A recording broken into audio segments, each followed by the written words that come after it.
Allô les amis, je suis super contente parce que cette semaine on va vous présenter un épisode que j'ai envie de vous faire depuis des mois et des mois, depuis qu'on a acheté le VR.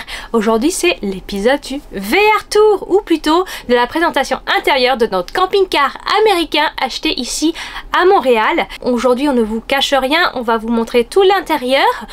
Donc on y vit dedans depuis 2 mois, on a pu le tester et approuver et on vous montre ça aujourd'hui.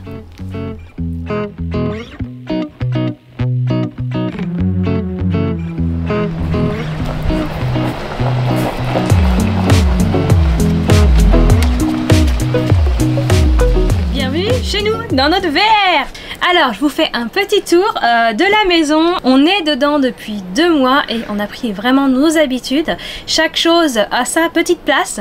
C'est un aménagement qui a été pensé avant et je vois qu'il fonctionne à peu près. En tout cas, je vais vous montrer tout ça. Donc d'abord, on rentre dans l'entrée. L'entrée, c'est vraiment le lieu de passage, comme toutes les maisons. Et bien même dans un VR, c'est comme ça. Donc qu'est-ce qu'on va retrouver? On va retrouver des chaussures un petit peu en entrée. On en met souvent 1 ou 2 sur le passage, mais voilà, on a mis un petit aménagement pour mettre aussi d'autres chaussures ici, celles qu'on n'utilise pas forcément tout le temps. Après, on va retrouver sur l'échelle du lit de la capucine, qu'on ne se sert pas en fin de compte, donc on a utilisé, on a mis 2 crochets pour mettre les sacs de course, les casquettes, les sacs à dos qui vont nous servir aux randonnées. Donc voilà, l'entrée c'est très simple. Donc on continue, je vous invite à rentrer. On va continuer avec le séjour. Donc là, vous voyez, il y a ce qu'on appelle une dinette. Et donc là, c'est l'endroit où on mange, on prend les petits déjeuners, on fait les devoirs. Et c'est aussi l'endroit où les enfants sont pendant qu'on roule. Parce que la banquette est équipée donc de 4 ceintures.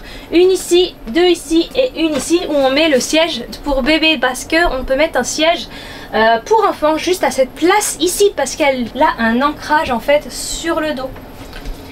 Je vous avais montré d'ailleurs dans une autre vidéo comment l'installer. Donc cette table, elle peut aussi se transformer en banquette lit. Il faut juste enlever les coussins, rabattre la table en fait, enlever le pied, descendre en fait ce petit morceau de bois et mettre les coussins dans l'autre sens, ce qui fait que ça fait un grand couchage. Enfin grand, je dis grand, ça reste quand même pour des enfants parce que c'est pas très long. Et nous on le met jamais parce qu'on n'en a pas besoin. Et heureusement parce qu'on aurait un petit peu galéré avec le siège. Donc après, donc dans cet espace, vous voyez que c'est très grand. C'est très grand. Ici on a de grand espace parce qu'on a la chance d'avoir un slide out qu'on appelle ça. Donc c'est là, cette partie va se renfoncer d'à peu près 50-70 cm de l'espace courant. Et donc ça, on peut l'installer que quand on est en stationnaire, bien sûr on peut pas rouler comme ça, et quand on est bien droit aussi. Donc dans cet espace on va retrouver les placards. Dans les placards, qu'est-ce qu'on a mis? On a mis les affaires des filles parce que leur couchage est juste ici. J'ai installé en fait chacune 2 bacs souples comme ça où vous allez retrouver leur affaire qui est rangée en fait un peu pliée comme ça façon Marie Kondo sur le dessus, comme ça on voit toutes les affaires d'un coup. Donc chaque fille a 2 bacs. Le 3e étant ici, et après on va retrouver une partie nourriture. Donc toujours ce système de bac qui est bien pratique pour sortir les choses. Donc par exemple celui-là c'est le bac à collation, choses sucrées. Donc on va les ranger comme ça dans des bacs transparents. Comme ça ils vont être bien, on va bien voir qu'est-ce qu'il y a à l'intérieur. Je suis contente parce que ce sont des bacs Ikea, donc ça rentrait pile aux dimensions. J'ai pu en mettre 2. Donc là on a les conserves, les collations, et c'est un petit peu le plus ici qu'on ne se sert pas tous les jours. On va continuer avec les bas des banquettes. Donc le bas des banquettes comporte des grands tiroirs. Donc là c'est le tiroir de jeux des enfants. On va retrouver les petits livres pour bébé, les jeux de société qu'on a mis dans cette bac. On privilégie plutôt les tout petits jeux, les jeux de cartes. J'ai mis aussi des sacs un peu ziploc comme ça parce qu'ils ont un peu tendance à éparpiller les choses. Donc au moins tout se retrouve dans une pochette. Les petits jeux pour bébé et puis aussi d'autres jeux aussi à lui qu'on a pu caler ici. Et voilà, donc ça c'est un grand tiroir qui va être de ce côté. L'autre tiroir va servir plutôt pour les devoirs. C'est tout donc leur matériel scolaire, les trousses ici. Et là c'est tout leur cahier qui va se retrouver donc ici. Donc on a toute cette pile, hein, c'est assez haut. Et là on a les cahiers de coloriage, les petites choses plus le fun, les cahiers aussi pour bébé. qu'il a déjà bien commencé. Vous le voyez, des cahiers de dessin et des choses comme ça. Donc ça c'est le tiroir scolaire. Après on va passer à la cuisine, ou plutôt la cuisine ouverte. Très ouverte. Très ouverte sur l'espace. Donc on se rappelle, il y a la bordure ici, on a heureusement une petite fenêtre pour aérer, je l'ai pas dit, mais de l'autre côté aussi on a une grande fenêtre, vous l'avez vu. Donc on a un évier avec un robinet qui fait douchette aussi, qui est un peu fragile. Bon, on en reparlera un autre jour. Donc on a ajouté des petites choses comme ça pour tenir les ustensiles. On va avoir un espace de cuisson, donc on va le montrer ici. Donc là c'est une plaque qui sera bas et qui va se mettre comme ça. Donc on aura trois feux qui sont à gaz. Voilà, donc là c'est le système de gaz qui est branché sur une bouteille à l'intérieur du verre.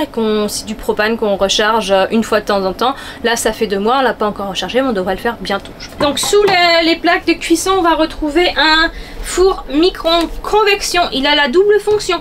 Ce four peut être utilisé que quand on est en branchement, c'est-à-dire qu'on est connecté à un système de 30 ampères sur le réseau. Donc on peut faire soit en micro-ondes, soit en four. On a testé, c'est vraiment très pratique. Donc dans le four, je montre parce que je n'avais jamais vu ce système avant et je me suis retrouvée à pas forcément savoir trop m'en servir. Donc on a une plaque en verre comme tout micro-ondes et on a aussi une petite plaque en métal pour un peu plus griller les choses. Donc on va se servir des deux à la fois. On peut laisser le verre dedans, ce que je savais pas, et on va pouvoir sélectionner la convection pendant à peu près, par exemple, 350, et puis hop, on est pas.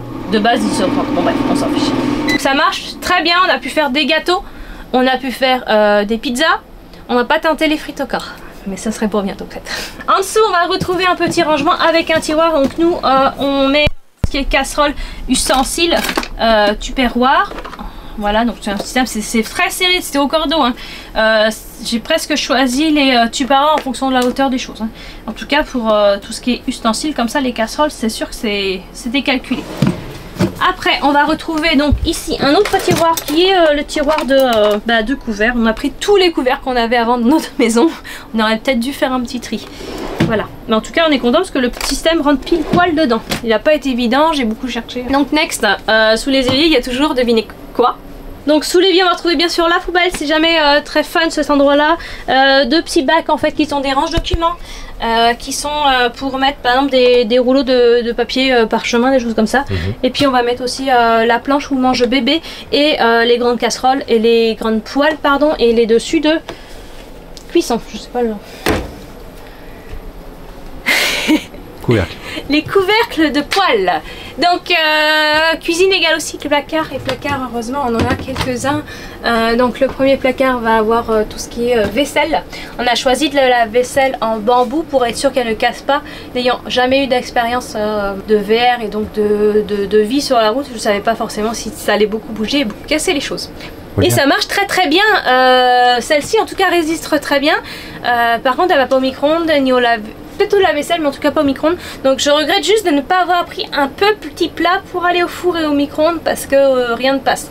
Juste de temps en temps, mais bon. Qu'est-ce qu'on a d'autre? On a des verres aussi en plastique. Ceux-là sont pas géniaux, c'était acheté au Dollarama. Ils ne résistent pas, ils sont déjà cassés. Il faut que j'en trouve d'autres, mais le style était sympa.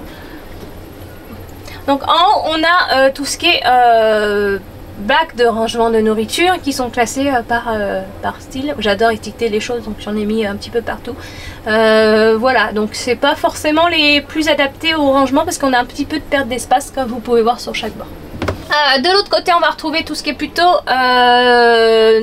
petit déjeuner, donc avec la boîte de café, les tasses, les rangements pour le pain en arrière, des petits bonus en fond, et là-haut on a tout ce qui était plutôt épices et d'autres bonus pour le matin. Et puis vous voyez des sauces, on optimise chaque place, chaque rangement. Quand on fait les courses c'est un peu compliqué.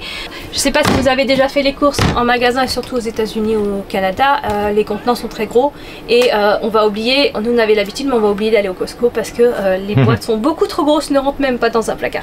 Donc des fois on se lâche mais faut vite les manger. J'allais oublier la petite partie escamotable qui est bien pratique quand même pour faire la vaisselle, pour faire aussi un petit peu la cuisine, bien que c'est trop loin aussi de l'espace de cuisson, ça je râle un petit peu tous les jours. Donc cette partie nous sert voilà, à étendre le plan de travail quand on n'a pas des passages pour aller à l'extérieur, sinon c'est un peu compliqué, on se le prend. Donc ça, cette partie est quand même très pratique. Il me met 0 M. Donc où dorment les enfants? Donc on a 3 enfants, on a 2 grands de 10 et 8 ans et un petit de 2 ans. Donc les grands de 10 et 8 ans ont choisi de dormir dans la capucine. Ça tombe bien, on a une petite capucine à la maison. Et donc elles ont choisi de dormir ici, donc dans ce sens là. Pourquoi? Parce que c'est plus de sécurité, nous n'avons pas de filet et on trouvait que c'était plus sécuritaire, elles se sentaient aussi plus rassurées. Donc elles ont chacune un oreiller, un petit coussin, une couverture et un drap. On a choisi de rajouter un surmatelas. Pourquoi? Pour plus de confort déjà. Puis on en avait un à la maison. Et j'ai vu que c'était beaucoup plus facile aussi pour faire le lit. Et ça permet de mettre le drap housse et les draps beaucoup plus facilement que dans ce système. Parce qu'il y a une partie qui est fixe, une partie qui est très lourde. Donc aussi pour de la praticité, si vous ne mettez pas de surmatelas, on peut enlever cette partie-là qu'on peut repousser pour donner plus d'espace dans la cabine. Elles ont chacune, donc là on a rajouté quand même une petite couverture pour pour l'hiver au cas où. Donc elles ont chacune un petit bac de chaque côté pour mettre leur petit trésor. Et dans les têtes de lit normalement est intégré des coffres. Une se sert pour du petit rangement et l'autre sert aussi pour mettre tout ce qui est sous-vêtements pour les enfants. Voilà, même des ports USB je crois. Non? Oui, il y a des ports USB dans une des 2 cales, je crois. Ok. Niveau lumière, elles ont 2 petits spots en hauteur ici qu'elles allument en poussant. Ces spots sont un peu forts quand même pour lire ou pour vivre. D'ailleurs, tout ce qui est lumière ici, on vous montrera après. Qu'est-ce qu'elles ont aussi dans leur lit, Olivier? Une télé. C'est le rêve de Soline, elle l'a réussi. Donc une toute petite télé qui se met comme ça, mais aussi qui se rabat vers l'avant avec un système de glissière. Ici. Qui fonctionne en roulant aussi. Voilà, qui peut fonctionner en roulant, mais ne capte pas en roulant. Donc ça sert un petit peu à rien, on ne capte pas la télé. Donc ça nous permet de capter des chaînes quand on est en stationnaire, s'il y en a, parce qu'il y a des régions où il n'y en a pas. Ou alors il y a 3 chaînes tout en anglais qui plaisent aux enfants. Ça nous permet aussi de mettre Netflix quand on a ou YouTube quand on a du réseau grâce à la Starlink. La Starlink qui est notre système internet en mobile.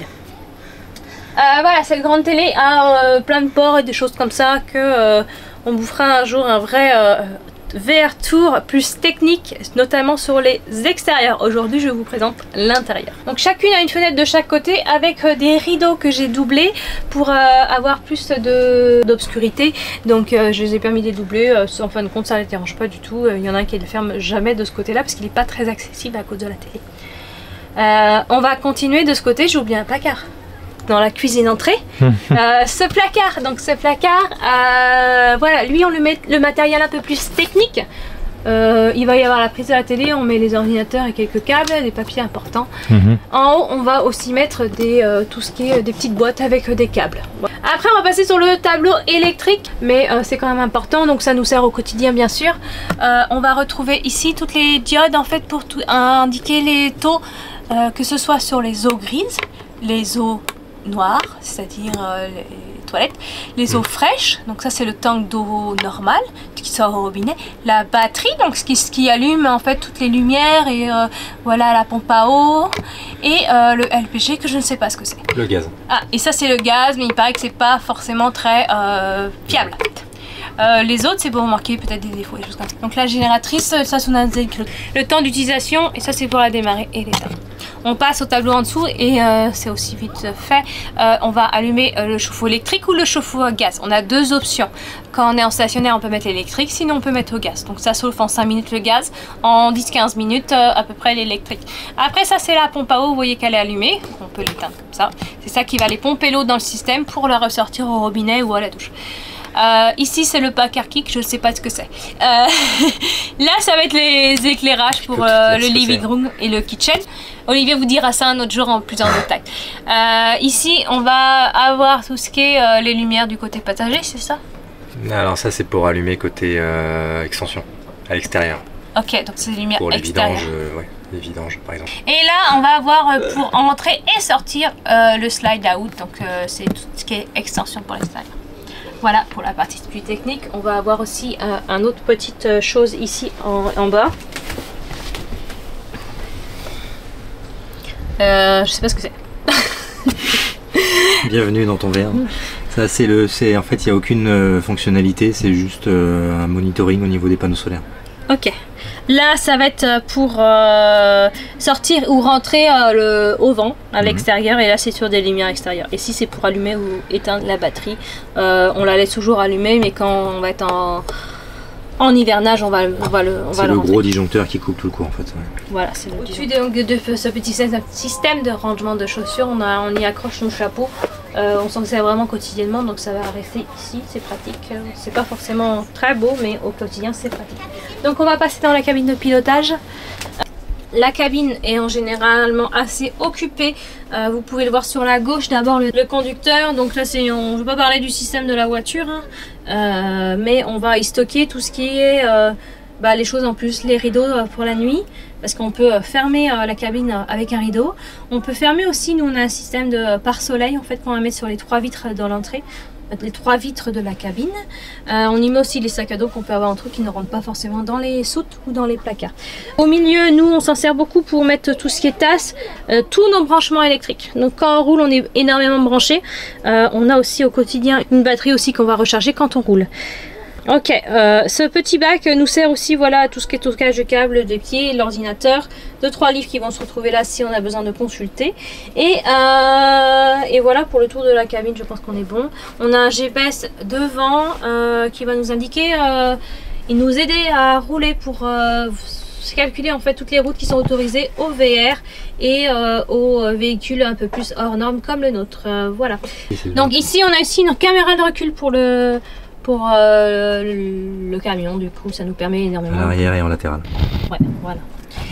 On a ici donc un petit miroir pour voir les enfants pendant qu'ils roulent, notamment le petit, pour être sûr que quand il crie, il ne fait pas des bêtises. On a un système aussi de rangement ici qui ne sert pas beaucoup en fait. Et voilà pour la cabine. Je stocke énormément mes cartes sur le côté parce que dans tous les campings et dans tous les parcs nationaux, on a des cartes pour indiquer les emplacements nos emplacements de camping, et donc du coup je me pogne à chaque fois une carte dans les mains. Voilà. Autre petite partie pas très glamour mais utile en fin de compte. Donc là dans ce renfoncement, quand on roule ou quand on ne roule pas, il s'avance bien sûr. Donc là on a un aspirateur qu'on vient juste d'acheter, c'est un Dyson V12 parce qu'avant on avait un petit Black & Decker qui ne marchait pas assez. Ça nous sert vraiment pour les intérieurs, c'est incroyable comment c'est efficace. Et il faut vraiment, parce que tous les jours on passe aspirateur, avec les allées et venues en extérieur c'est indispensable. Ça nous sert aussi à mettre tout ce qui est tabouret et puis les jeux des enfants. Un petit bac de rangement supplémentaire ici. Et on va continuer sur la partie arrière. Arrière, je dis arrière parce qu'il y a une petite marque qui la délimite. Donc on a quand même une différence en fait de passage à ce niveau-là. On va retrouver le frigo qui fait partie de la cuisine bien sûr. Donc on a un très grand frigo. Franchement là au quotidien c'est vraiment pratique. On a quasiment aussi grand frigo qu'avant. Je dis bien quasiment parce que les espaces de plateau sont pas forcément optimisés. Donc il y a un grand congélateur au-dessus. Nous on s'en sert, ça nous permet quand même de prendre des choses d'avance et de stocker. Voilà. On a aussi donc cette partie frigo, donc comme je disais, l'histoire des plaques qu'on ne peut pas changer, ils ont été optimisés comme ça et nous on ne peut pas les modifier. Un grand bac de rangement de légumes. J'ai rajouté aussi des bacs de rangement pour pas que ça bouge pendant que ça roule et pour organiser aussi un petit peu les choses. On a un filtre à eau aussi parce que on ne peut pas consommer l'eau du robinet parce que ça stagne dans les cuves et du coup on préfère prendre de l'eau sur les stations, enfin là où on est, et la filtrer en fait à l'intérieur de cette petite filtreuse, je sais pas comment on dit. Du coup l'eau est toujours froide. Oui mais l'eau froide. Voilà. Donc ça c'est pour le frigo. Donc autre chose ici, on appelle ça la sorte de garde-robe. Ici on a mis, donc c'est une penderie qu'on va avoir en fait toutes les manteaux, les pulls, les polaires, donc tout est organisé ici par enfant, par taille. en quelque sorte. J'ai rajouté des petits crochets de chaque bord en fait pour stocker les vêtements qui sont en attente, comme les pyjamas, des choses comme ça.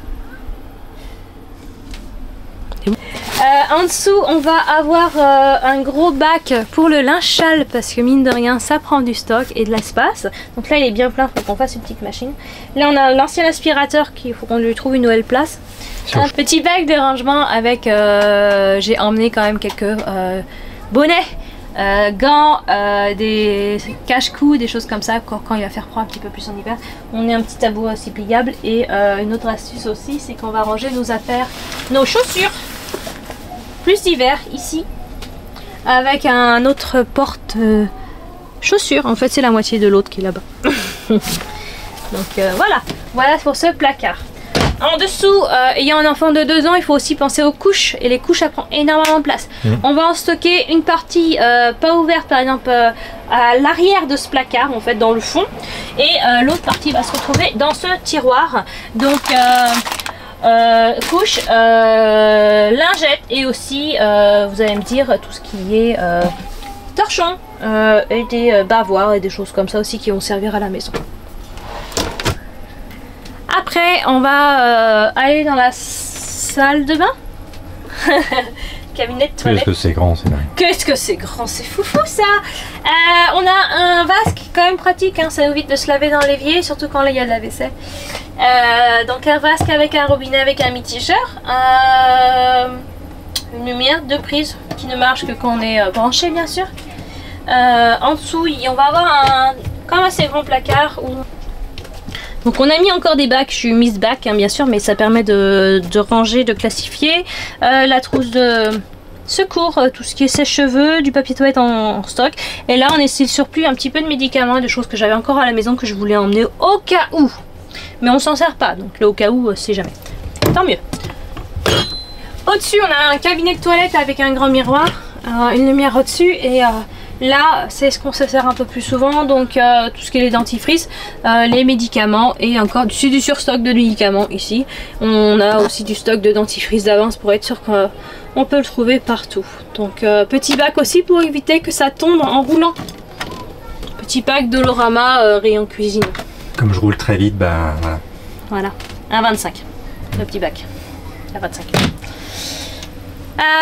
Maintenant on rentre dans la chambre parentale et voilà, on a fait 5 cm de pas et on est sur cette partie là. Donc là c'est notre lit, c'est un lit queen qui est quand même grand, qui va se retrouver donc là il est tout le temps ouvert mais on a aussi la possibilité de le fermer si on veut avec un petit rideau qui va passer tout par là. Et bye, au revoir. Ok, bye bye. C'était sympa. Bah ouais. C'était bien sympa. Trop sympa de te voir. Ouais, super. Donc le lit, voilà, très classique, on a un vrai matelas cette fois. Nous on a fait le choix d'emmener notre couette parce qu'on est bien, on aime beaucoup le confort.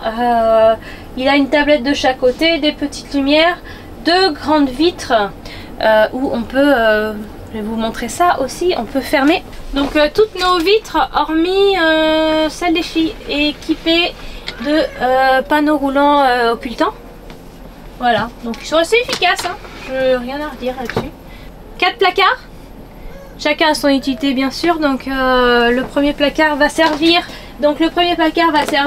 pour mettre tout ce qui est serviette de plage, couverture supplémentaire, un peu de stockage de choses qu'on ne sait pas forcément où mettre.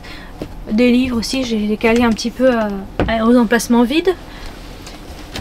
Deuxième placard va avoir les affaires du petit. Donc ce système de bac est toujours là, bien sûr c'est juste des packs durs pour cette fois, va ranger leurs affaires.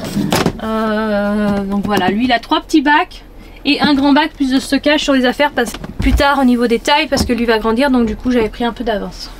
Des affaires aussi quand il a chaud, quand il fera moins chaud.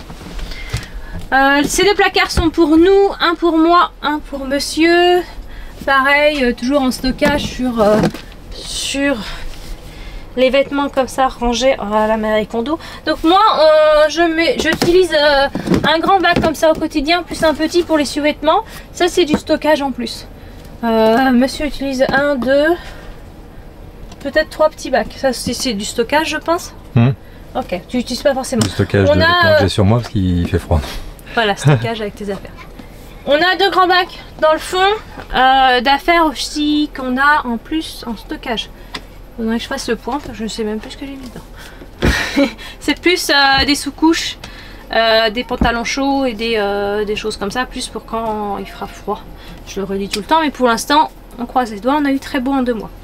Juste là en ce moment, il fait moins chaud, il fait plus dans les 16 degrés. Voilà, petite déco qu'on a mis dès le départ qui nous suit en fait depuis notre maison. On va retrouver aussi dans la chambre quelques prises, notamment des prises... on a même cigare ici, c'est trop logique.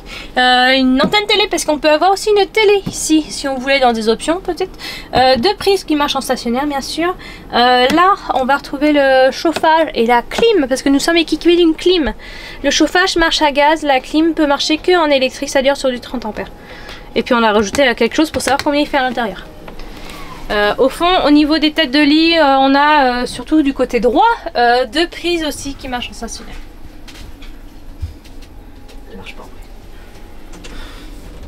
Et dernière pièce, et celle qui est vraiment utile et qui fait toute la différence avec un VR pour moi, comparé à du camping en tente et du camping en van, en tout cas. Pour certains fans, la salle de bain. Et là, là on est bien content de l'avoir. Donc la salle de bain va avoir une cabine de douche, un toilette. Il y a un peu de lumière au-dessus. Ouais. Ça nous rajoute beaucoup de lumière dans la douche, c'est très agréable. Je vais venir pour expliquer les 3 trucs. Ok.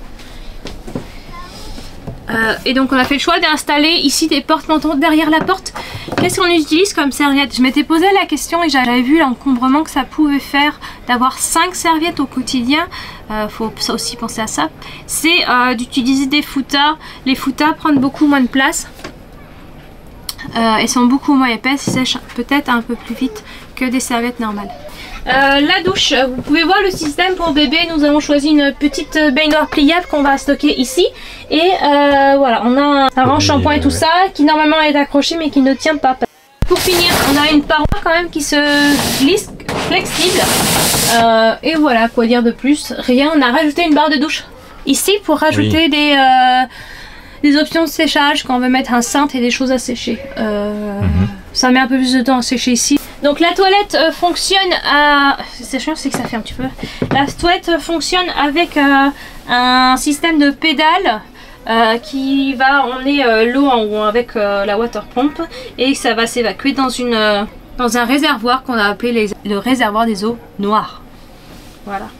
Donc il y a un système de lumière bien sûr, il y a aussi un système de ventilation. Nous on a voulu mettre ça parce que ça isole beaucoup de la chaleur et du froid. Parce que au-dessus vous avez juste une petite trappe qu'on va pouvoir ouvrir et qu'on va pouvoir actionner au niveau de la ventilation. Une ventilation qu'on va retrouver aussi dans la cuisine. Autre point très important parce que ça m'est arrivé plusieurs fois de faire sonner le système de carbone. Le système du CO2, le système de fumée, donc c'est ce qu'on actionne le matin notamment quand on fait du grille-pain.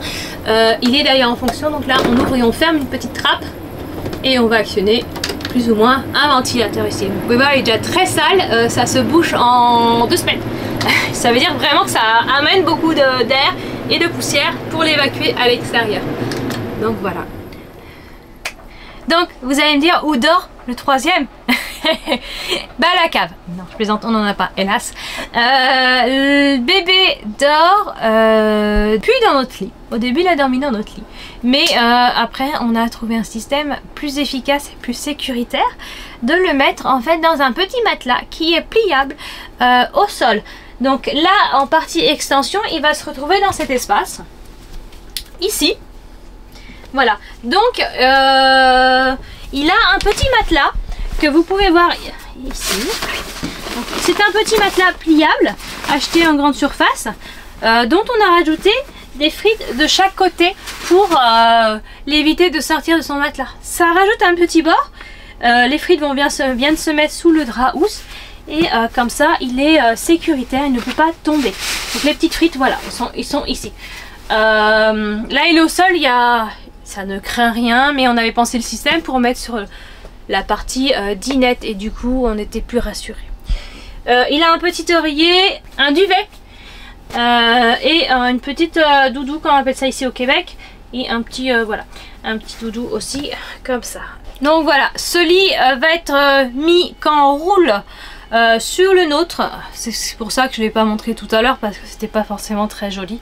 Il y a des choses comme ça qui vont se retrouver, notamment le tabouret ou alors un sac à dos sur le lit des filles aussi quand on va rouler pour libérer l'espace, que ce soit conducteur ou au sol. C'est des choses qu'on va bouger tous les jours et qu'on va remettre dans des espaces pour les stocker. Voilà, je pense qu'on a fait le tour du VR. On vous fera une présentation un autre jour sur les extérieurs et le côté plus technique. Là, ce sera Olivier de la faire. Et en attendant, je suis ravie de vous avoir présenté notre maison où on vit à 5 dedans au quotidien pendant 6 mois. À bientôt!